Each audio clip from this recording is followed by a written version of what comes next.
مرحوم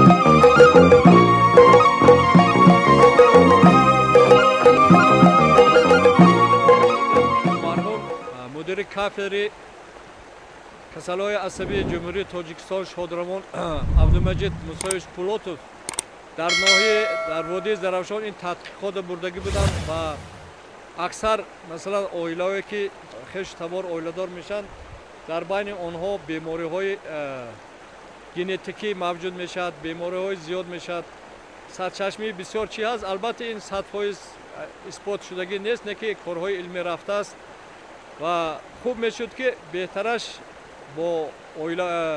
خیش تبار نزدیک نه دورتر اویلادار میشدن. این از جهت ژنتیکا، برای که بعضی اویلا خیش تبارها اویلادار شدن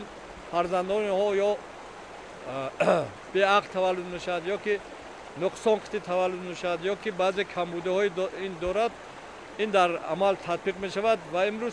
من در همین دهه ما روز گذشته وقتی که توی شد عروس از نورآباد و داماد از ناحیه عینی، این بیواسطه هم دوستی محبت در بین ناحیه ها رفت و آمد زیادتر می شد و ممکن فرزندهای سالم تر شود. برای این بهتر می شد که آدم ها با خیش شده بار نه با آدم های بیگانه تر اویله دار شود.